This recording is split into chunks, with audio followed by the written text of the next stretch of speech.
Nifty অ্যানালিসিসে আপনাকে স্বাগত জানাই। নিফটির আমরা ফাইনাল ক্লোজিং যেটা পেয়েছি সেটা হচ্ছে 23,361। যদি আমরা শনিবার দিনের ক্যান্ডেলের ক্লোজিং দেখি, সেখান থেকে নিফটি আজকে কী করে 121 পয়েন্ট কিন্তু নিচে গিয়ে ক্লোজিং দেয়। ঠিক আছে, দেখো নিফটির জন্য ইম্পর্ট্যান্ট রেজিস্ট্যান্স কী বলেছিলাম আগের ভিডিওতে।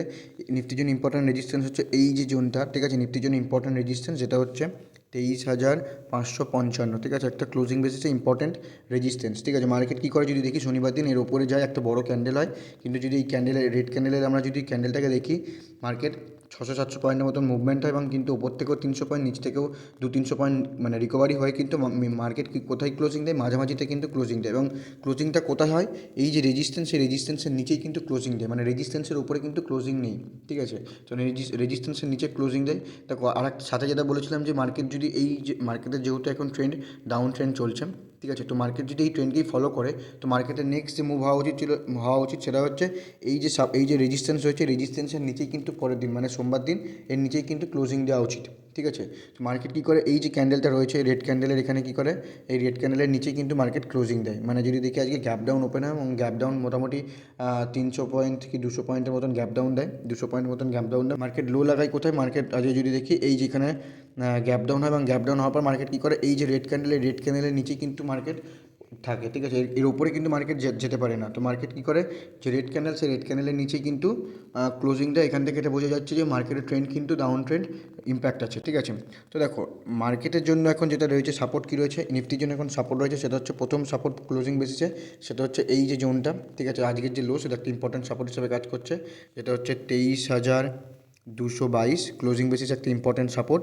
এবং এই সাপোর্টের পর যে নেক্সট যে সাপোর্ট বেরিয়ে আসবে সেটা হচ্ছে 23,055। ঠিক আছে, যেটা একটা ক্লোজিং বেসিসে ইম্পর্টেন্ট সাপোর্ট এবং সাইকোলজিক্যাল সাপোর্ট।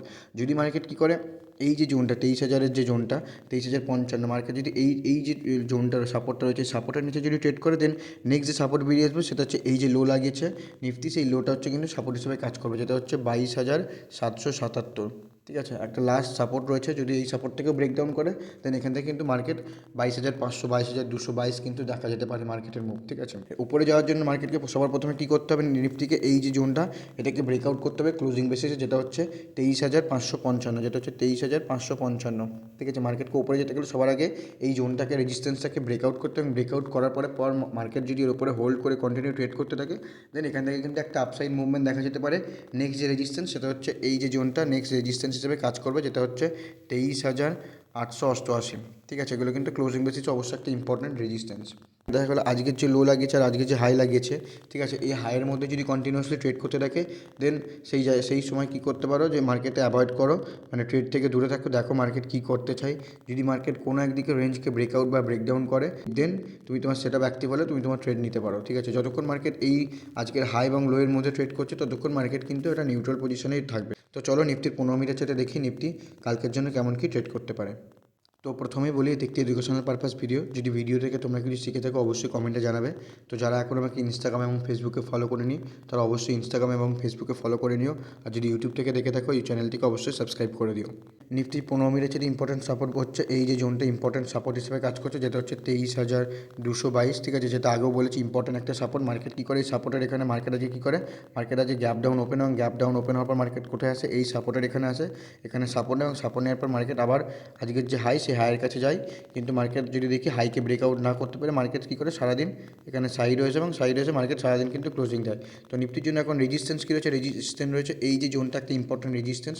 ঠিক আছে, যেটা হচ্ছে 23,333। ঠিক আছে, মার্কেট যদি 23,333-এর উপরে ক্লোজিং দেওয়ার পর, ঠিক আছে, যদি কন্টিনিউয়াসলি ট্রেড করতে থাকে, দেন এখান থেকে কিন্তু একটা আপসাইড মুভমেন্ট দেখা যেতে পারে। ঠিক আছে, তো মার্কেট যতক্ষণ কী করছে, এই রেঞ্জের মধ্যে ঘোরাফেরা করছে 23,333 থেকে 23,222, মানে এই 100 পয়েন্টের মধ্যে রেঞ্জের, মানে এই যে হাই আর এই যে লো থেকে যদি মার্কেট ঘোরাফেরা করে, তো এখানে কিন্তু সাইড ওয়েজের চান্সই রয়েছে। তো মার্কেট এখানে প্রিমিয়াম দিকে করতে পারে। তো এই পজিশনে মার্কেটকে দেখো, মার্কেট কী করে, যদি এর উপরের সাইডে ব্রেকআউট করে বা নিচের সাইডে ব্রেকডাউন করে, দেন এখান থেকে কিন্তু একটা আপসাইড মুভমেন্ট বা ডাউনসাইড মুভমেন্ট দেখা যেতে পারে। ঠিক আছে, দেখা গেলো কালকে নিফটি কী করলো, এই যে সাপোর্ট লাগিয়েছে, সাপোর্টের এখানে ওপেন হলো। ঠিক আছে, দেখা গেলো 23,222-এর এখানে ওপেন হলো, এবং ওপেন হওয়ার পর কন্টিনিউয়াসলি ট্রেড করার পর যদি নিচের সাইডে ব্রেকডাউন করে, তাহলে প্রথম যে সাপোর্টটা বেরিয়ে আসবে ক্লোজিং বেসিসে, সেটা হচ্ছে এখানে 23,111, ঠিক আছে। এই যে সাপোর্টটা বেরিয়ে আসবে সেটা হচ্ছে একটা ইম্পর্টেন্ট সাপোর্ট হিসেবে বেরিয়ে আসবে। যদি 23,111 নিচে যদি ব্রেকডাউন করে 15 মিনিট সেটা, তো নেক্সট যে সাপোর্ট বেরিয়ে আসবে সেটা হচ্ছে 23,055, একটা 15 মিনিট সেটা ইম্পর্টেন্ট সাপোর্ট, এবং ডে চার্টেও একটা ইম্পর্টেন্ট সাপোর্ট। যদি 23,055কেও যদি ব্রেকডাউন করে তো নেক্সট যে সাপোর্ট বেরিয়ে আসবে 15 মিনিট সেটে সেটা হচ্ছে 23,933, ঠিক আছে। এই সাপোর্টগুলো কিন্তু মার্কেটকে নিতে দেখা যেতে পারে। দেখা গেলো মার্কেট কী করলে এখানে কন্টিনিউয়াসলি ট্রেড করার পর যদি ডাউন সাইডে ব্রেকডাউন না করে যদি আপ সাইডে ব্রেকডাউন করে, ব্রেকআউট করে, তাহলে প্রথম যে রেজিস্ট্যান্স বেরিয়ে আসবে সেটা হচ্ছে আজকের হাই, একটা ইম্পর্টেন্ট রেজিস্ট্যান্স। যদি এই রেজিস্ট্যান্সকেও ব্রেকআউট করে তো নেক্সট যে রেজিস্ট্যান্স বেরিয়ে আসবে সেটা হচ্ছে এই যে জোনটা, এই যে হাই, ঠিক আছে। এটা একটা ইম্পর্টেন্ট রেজিস্ট্যান্স হিসেবে বেরিয়ে আসবে, যেটা হচ্ছে 23,555, একটা ইম্পর্টেন্ট রেজিস্ট্যান্স। এই রেজিস্ট্যান্সটা কিন্তু মার্কেট নিতে পারে। যদি এই রেজিস্ট্যান্সের উপরে ক্লোজিং করার পর যদি ট্রেড করতে থাকে দেন এখানে আপসাইড একটা মুভমেন্ট দেখা যেতে পারে। এই যে হাই, ঠিক আছে, এই হাই কিন্তু একবার মার্কেটকে নিতে দেখা যেতে পারে, যেটা হচ্ছে 23,666, ঠিক আছে। এই রেজিস্ট্যান্সগুলো কিন্তু মার্কেটকে নিতে দেখা যেতে পারে 15 মিনিটের চার্টে। দেখা গেলো মার্কেট কী করলো, এই যে সাপোর্ট লাগিয়েছে, ঠিক আছে, এই সাপোর্ট আর রেজিস্ট্যান্সের মাঝামাঝিতে ওপেন হলো, ঠিক আছে। যদি মাঝামাঝিতে ওপেন হয় সবথেকে বুদ্ধিমান এটাই যে মার্কেটে বসে দেখো মার্কেট কী করতে চায়, কোন দিকে ব্রেকআউট করছে না ডাউন সাইডে ব্রেকডাউন করছে। তো যে দিক সে ব্রেকআউট করুক না কেন বা ব্রেকডাউন করুক না কেন, সেখান থেকে কিন্তু একটা মুভমেন্ট পাওয়া যাবে নেক্সট যে রেজিস্ট্যান্স বা সাপোর্ট, সেই সাপোর্ট অবধি, ঠিক আছে। তো এই জোনটাকে সবসময় অ্যাভয়েড করে মার্কেট কী করতে চায় দেখো, দেন সেই অনুযায়ী তোমরা তোমাদের সেট আপ অ্যাক্টিভ হলে তবেই ট্রেড করবে। দেখা গেলো মার্কেট কী করলো যে এই গ্যাপ আপ সাইডওয়েজ না ওপেন হয়, মার্কেট দেখা গেলো গ্যাপ আপ ওপেন হলো।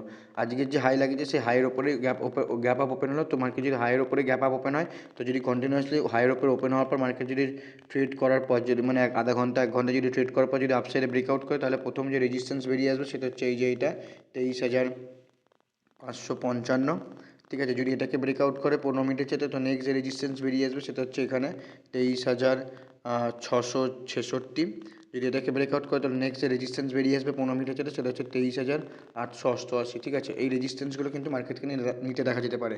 দেখা গেলো কী করলো, মানে এই যে রেজিস্ট্যান্স রয়েছে রেজিস্ট্যান্সের ওপরে গ্যাপ আপ ওপেন হওয়ার পর মার্কেট যদি কন্টিনিউসলি ট্রেড করার পর নিচের সাইডে ব্রেকডাউন করে, তাহলে প্রথম যে সাপোর্ট বেরিয়ে আসবে সেটা হচ্ছে এই যে জোনটা, আজকের যে কনসোলেট জোন, সেটা একটা সাপোর্ট হিসেবে কাজ করবে, যেটা হচ্ছে 23,333, 15 মিনিটের একটা ইম্পর্টেন্ট সাপোর্ট। যদি এটাকে ব্রেকডাউন করে তো নেক্সট যে সাপোর্ট বেরিয়ে আসবে সেটা হচ্ছে এই যে এখানে 23,222।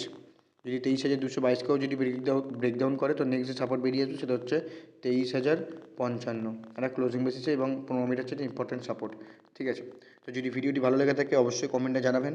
দেখা হচ্ছে পরের ভিডিওতে, ততক্ষণ ভালো থাকবেন, সুস্থ থাকবেন।